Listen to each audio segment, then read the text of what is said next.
going on, people? It's your boy Charlieinthebox, the patriotic, miscreant. And I gotta tell you guys something. You can't go with God and stay where you're at.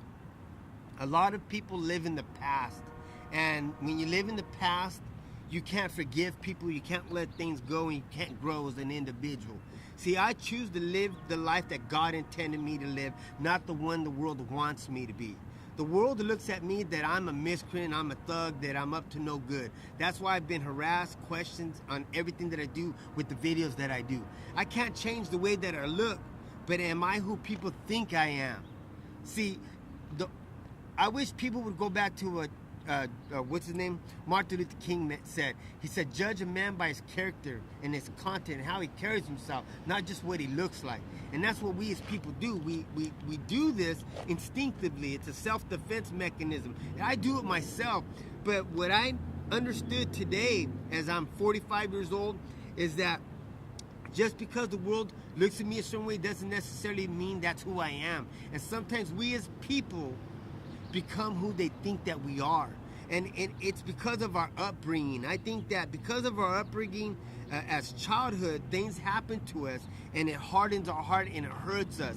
It's because of bad parenting or relationships or child molestations or other illnesses or things that happen to us mentally or physically that harden our heart and it doesn't heal right. And when you have a hardened heart and it doesn't heal right, you're never going to be able to move on and go forward with your life because that pain is always there. I know if someone were to just touch that one little spot, they could get you to break down just like that.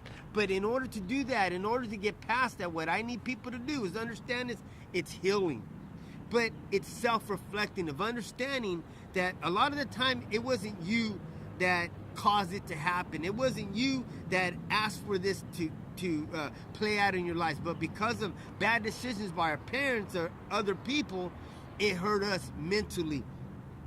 One thing that I could say for myself speaking, it was because of my dad. My dad was a really bad heroin and cocaine addict, and when we were kids, me and my older sister, there was times when my dad would steal all the food stamps money, the rent money. We went to school one day, came back, my dad went and took all our TV, VCR, microwave, our Atari back in the days, because there was no Nintendo, it was an Atari, and he stole all that, and that was my own dad. And when I got to 11, my dad ended up going to prison for 11 years. They didn't get out till I was 22.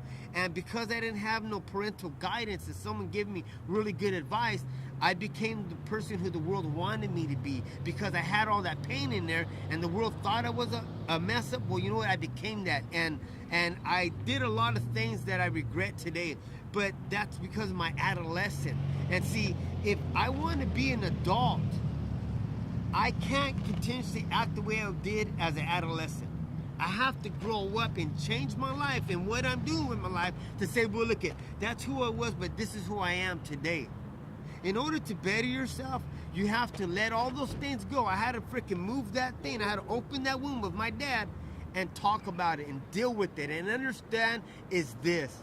See, we as people, me as a man, had to look at my dad as he was just a regular person. Take the title of dad away from him and just have him standing next to me as a man. Okay, how hard is it for me as a man, as an individual, trying to take care of a marriage of 21 years, raising 4 sons now, and the everyday struggles of going to work and paying bills? How hard is it for me to cope with all those things? Well, it's hard for me to cope with it, and I have my own ways of dealing with it, but sometimes it's harder for other people to deal with it. And because of his upbringing, what his dad did to him, because what I found out later on, his dad did the exact same thing that he did to me. But at the end of my dad's life, he died a homeless drug addict on the streets. He ended up choosing to not stay in there with my mom and fix his marriage and to make up for it and make amends with his children, but just to give up and do drugs and go out in the streets. And my dad's dad did that before him. Well, it was hurting him because that's what his dad did, so he thought it was a parent just to do it to us. But what I learned from it, because no matter what, in all these circumstances, when you open it up and you understand the lesson that you learned from it, it was this. It was, I'm going to try to be the man I wish my mom would have had as a husband. I'm going to try to be the dad that I wanted to have as a dad that I'm going to be to my children. Am I going to make mistakes? Yes, I'm going to make mistakes. Am I going to get things wrong? Yes, I am. But I'm going to say I'm sorry. I'm going to look at what I did and not do it again. And go forward to try to be a better person. And when I dealt with that and I understood that he's a man just like I am, and I have to understand this, I can't judge him just because he's my parent. Well, he's my dad, he's messed up and he didn't do this for me. Nah. Then you're not gonna grow and understand the lesson that God wanted you to learn from that issue that you had, because this is the key to all of it. Because when you overcome those issues that's plaguing you in your heart, what God wants you to do is help somebody else that's going through the exact same issue that you learned and what got you through it. Because God always wants you to learn something through these diverted issues, these tragedies in our lives, to help others and glorify him. Bring people back to him, and I promise you, he'll heal all of that. We as people have to seek God more. And if you were to read the Bible and you were to go to church, he wants you to be in his church family with other Christians. And if you do that, in society, there would be a world of accountability, structure, honor, dignity. And in doing that, then we could have a society where a government is going to be governed by the Constitution and the Bill of Rights, and the American people will be governed by the Bible and God, because that's the way the America's founders wanted it to be. But as long as in America today they took out prayer in the Bible from 1963 out of our public school system today, what did they replace it with? Cops, drug-sniffing dogs, and metal detectors. School programs with teenage pregnancies where girls learn how to take care of the children because they had unwed children out of wedlock. That's the kind of world that we live in, because we really don't deal with the issues that we face as people, and we live in a false sense of reality. We live in this mind fog. I promise you guys that eventually we as a people will get to a certain point in our lives that we have to pray, and it always comes to when tragedy happens. But when tragedy happens, if you read the Bible, you seek God, he says, in tragedy and times of joy, I'm there in both times. But are you able to see me? Are you able to hear me?